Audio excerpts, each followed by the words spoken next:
जोहार नमस्कार। झारखंड समेत देश दुनिया की तमाम बड़ी खबरों में से कुछ प्रमुख खबरों पर आइए नजर डालते हैं। जोहार दर्शकों, स्वागत है आपका आज के ताज़ा समाचार बुलेटिन में। हम आपके लिए लेकर आए हैं झारखंड और देश दुनिया की 38 बड़ी खबरें। तो चलिए बिना देर किए शुरू करते हैं। सबसे पहले बात झारखंड की। झारखंड में उत्तर पश्चिमी बर्फबारी के चलते तापमान में भारी गिरावट दर्ज की गई है, जहां मैक्लुस्कीगंज में पारा -2 डिग्री सेल्सियस तक गिर गया और कई जिलों में विजिबिलिटी कम हो गई है। मौसम विभाग ने स्थिति की गंभीरता को देखते हुए 7 जिलों में ऑरेंज अलर्ट और रांची समेत 6 जिलों में येलो अलर्ट जारी किया है। हालांकि अगले 3 दिनों में थोड़ी राहत की उम्मीद है, लेकिन 13 जनवरी से ठंड का प्रकोप एक बार फिर बढ़ने की संभावना जताई गई है।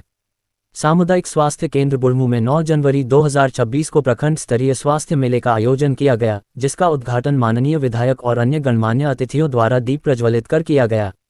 इस मेले में विभिन्न विभागों के स्टॉलों के माध्यम से कुल 809 ग्रामीणों की स्वास्थ्य जांच की गई, जिसमें गर्भवती महिलाओं की अंग जांच और हीमोग्लोबिन परीक्षण प्रमुख रहे।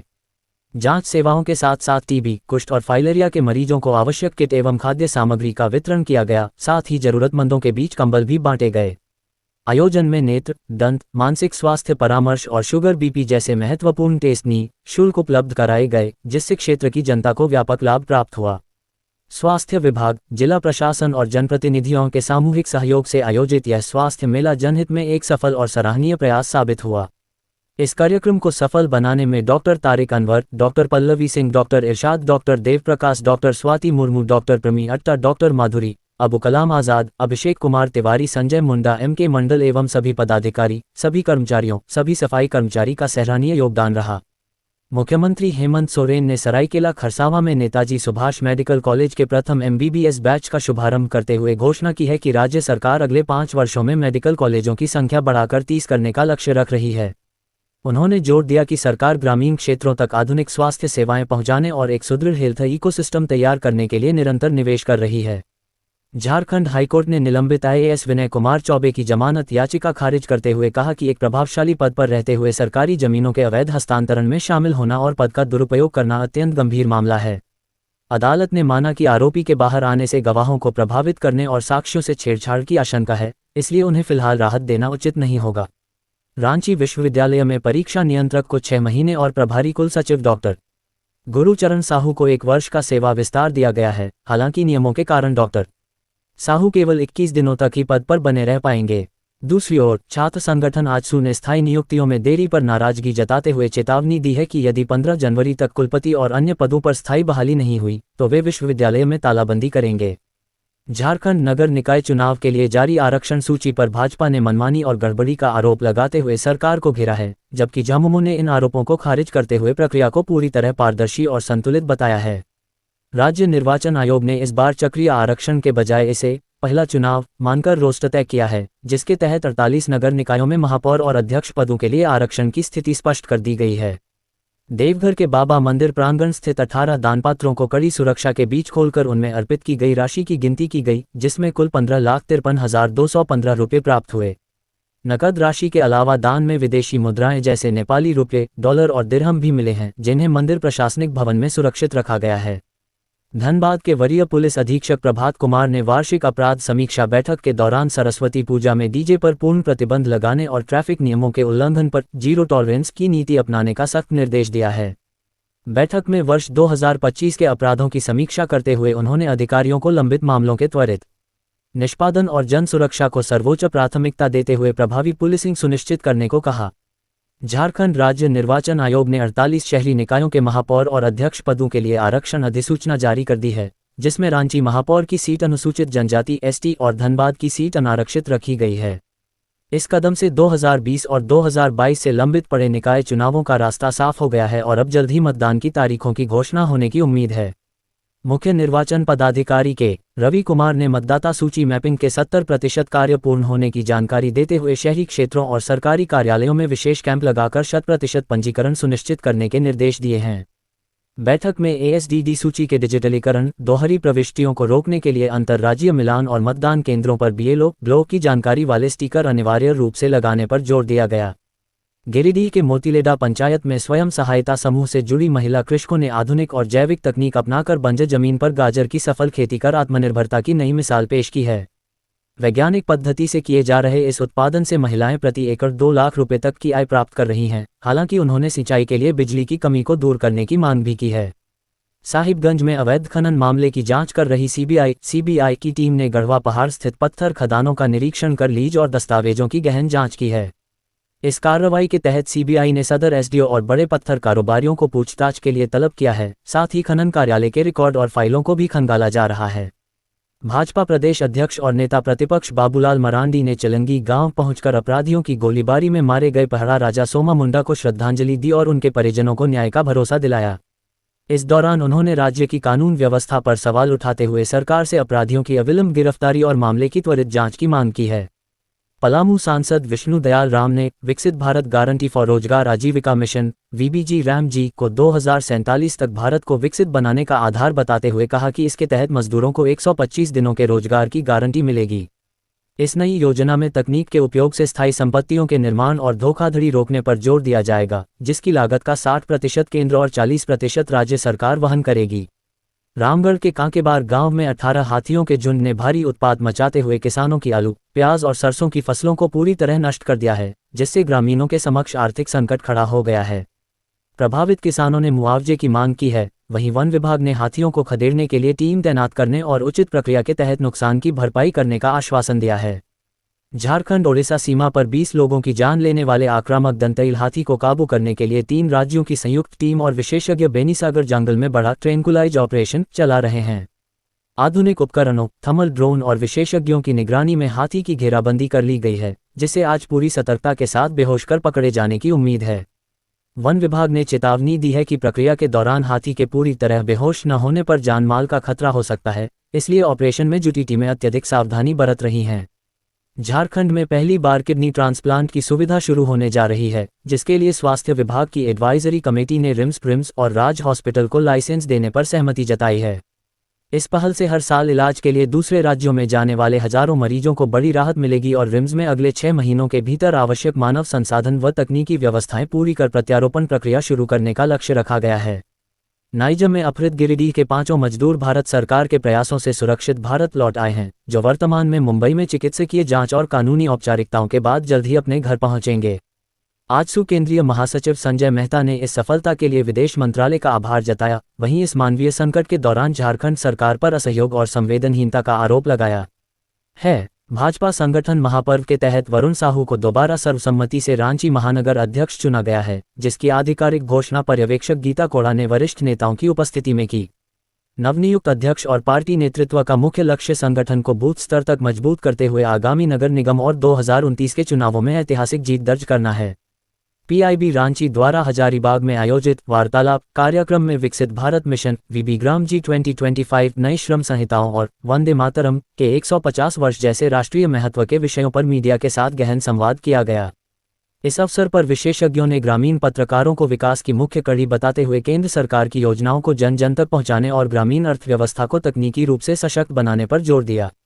जिला कांग्रेस कमेटी ने प्रेस वार्ता आयोजित कर केंद्र सरकार द्वारा मनरेगा का नाम बदलने के प्रस्ताव का कड़ा विरोध किया है और इसे गरीबों की भावनाओं पर हमला करार दिया है।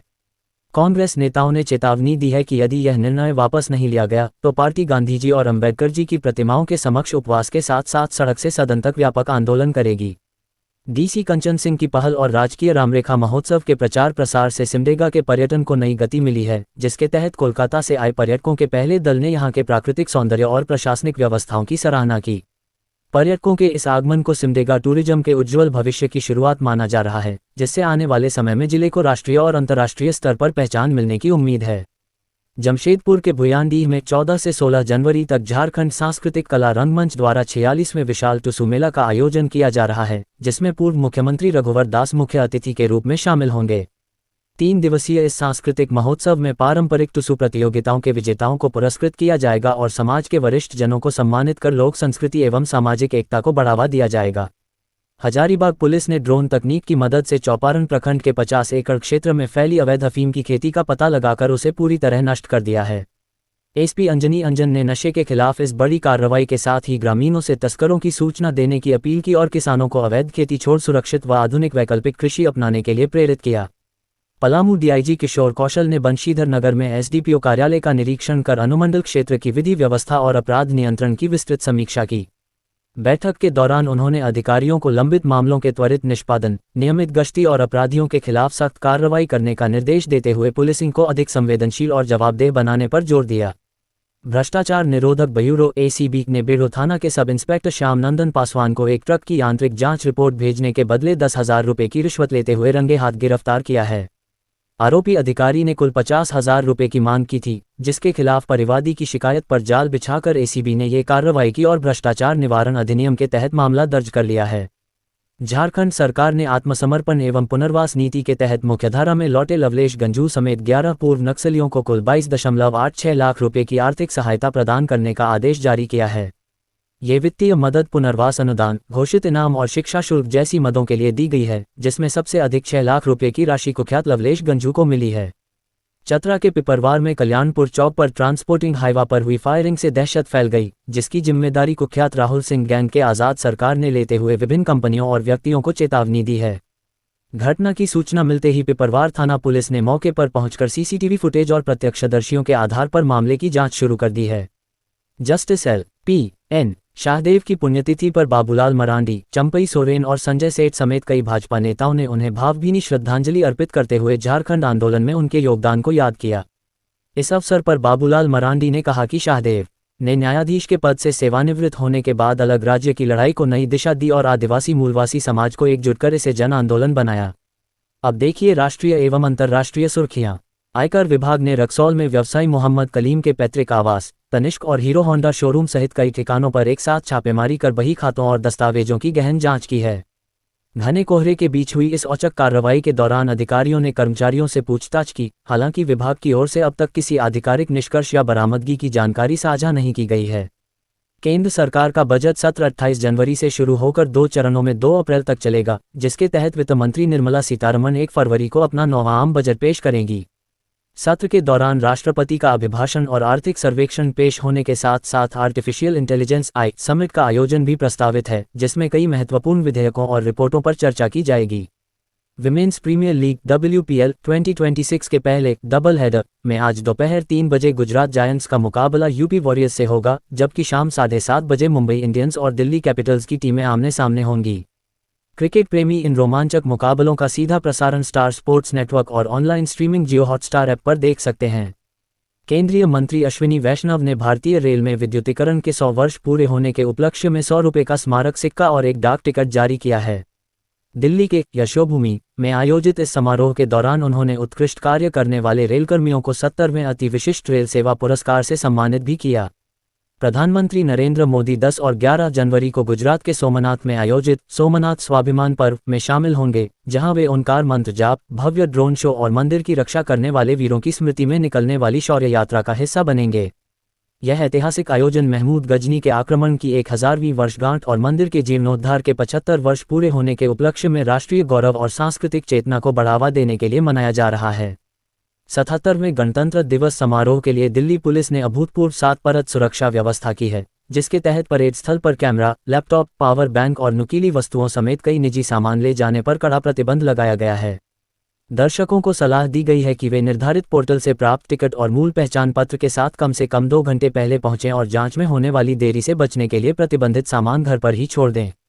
बिहार में मुख्यमंत्री नीतीश कुमार को उनके दशकों के नेतृत्व और विकास कार्यों के लिए भारत रत्न देने की मांग जोर पकड़ रही है, जिसकी शुरुआत जदयू नेता केसी त्यागी ने की और अब केंद्रीय मंत्री जीतन राम मांझी ने भी इसका पुरजोर समर्थन किया है। समर्थकों का मानना है कि शिक्षा, महिला सुरक्षा और सामाजिक न्याय के क्षेत्र में नीतीश कुमार का योगदान उन्हें देश के इस सर्वोच्च नागरिक सम्मान का योग्य बनाता है। भुवनेश्वर से रोरकेला जा रही इंडिया वन एयर की 9 सीटर फ्लाइट शनिवार को दुर्घटनाग्रस्त हो गई, जिसमें सवार सभी 6 यात्री सुरक्षित हैं, लेकिन पायलट को गंभीर चोटें आई हैं। विमान के क्षतिग्रस्त होने के बाद प्रशासन ने बचाव कार्य शुरू कर दिया है और विमानन विभाग ने हादसे के तकनीकी या मौसमी कारणों का पता लगाने के लिए जांच के आदेश दिए हैं। बिहार में एक्सप्रेसवे, राष्ट्रीय राजमार्ग और पुलों जैसी महत्वपूर्ण बुनियादी ढांचा परियोजनाएं भूमि अधिग्रहण, मुआवजा भुगतान में देरी और अतिक्रमण के कारण बाधाओं का सामना कर रही हैं। राज्य प्रशासन अब इन समस्याओं को दूर करने के लिए विशेष पहल कर रहा है ताकि परिवहन और व्यापार को बढ़ावा देने वाली ये योजनाएं समय पर पूरी होकर प्रदेश के आर्थिक विकास में योगदान दे सकें। ये थीं आज की 38 बड़ी खबरें। अगर आप ऐसे ही अपडेट्स पाना चाहते हैं तो हमारे YouTube चैनल को सब्सक्राइब करें, Facebook पेज को लाइक करें और इस वीडियो को लाइक एवं शेयर जरूर करें। फिर मिलेंगे अगले बुलेटिन में, तब तक के लिए जोहार और नमस्ते। तो कैसी लगी आपको हमारी ये खबर, ये हमें कमेंट बॉक्स में लिखकर ज़रूर से बताएं और ऐसे ही नवीनतम ताज़ा अपडेट्स, खास खबरों से रूबरू बने रहने के लिए बने रहें हमारे संग। कैमरा के पीछे से मेरा सहयोग कर रहे अजय महतो, आनंद चौहान, साथ मैं यजत पिंटू रांची।